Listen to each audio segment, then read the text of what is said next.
Mirkku täällä. Kuulkaa, oli ihan pakko lähteä heti kertoa, kun tänään sattui semmonen tapaus, että mä tuossa aamulla rupesin lukea uudestaan sellaista viestiä, minkä mä olin kyllä jo aikaisemminkin lukenut, että sellainen kierrätystapahtuma on tuolla meidän kylällä ja niin. Nyt kun mä luin sen niin tavallaan uusin silmin, niin mä huomasin, että siellä oli tämmönen lause, että peräkontti ja pihakirppis. Ei varausta.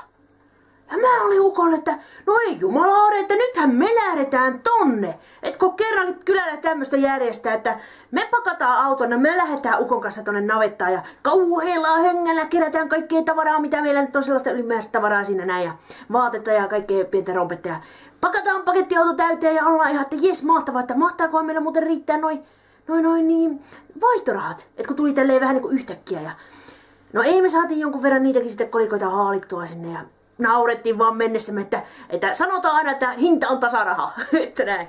Joo.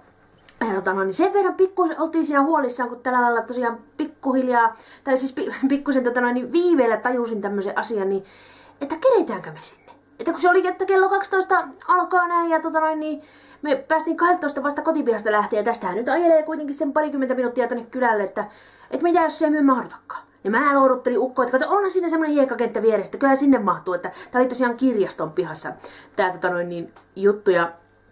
No ei mitään, me mennään sinne kylälle ja ajellaan siinä ja rallalaa mahtava meininki ja ajetaan kirjaston pihaa, missä ei ole ketään.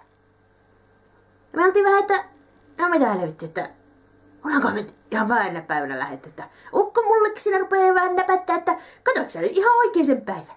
No meidän kaivan kännykkää esiin ja pääsin nettiin siellä tutkimaan, että kyllä tässä lukee tää päivä ja kello 12 ja kello oli siinä vaiheessa 12:30. No, jos ei se olekaan, kato kirjaston pihalla, että me ollaan ymmärretty väärin ja ajetaan ja kunnantalon pihalla ei siellä mitään ollut ja toripaikalla ei ollut mitään ja siellä marketin pihassa ei ole ketään ja kierrätyskeskuksen pihassa ei ole ketään ja käytiin vielä helluntai ja seurakunnan pihakin katsomassa, jos ne olisi siellä. No ei siellä missään ketään näkynyt. Koulun pihan oli täysin autoja, mutta olihan se koulupäivä tietysti menossa, että ihmiset oli siellä ja näin. Me pyöritään ja ajateltiin, että no on tää jännä ja että olipa hyvä, että ei tiedetty tästä aikaisemmin, kun meillä olisi mennyt päivä tai kaksi ja kun me oltais aikaisemmin tiedetty, niin me oltais tyhjennetty toi navetta ihan täysin sinne autoon ja lajiteltu tavarat ja pistetty viimeisen päälle tällä tavalla näin, että säästynyt tääkin homma.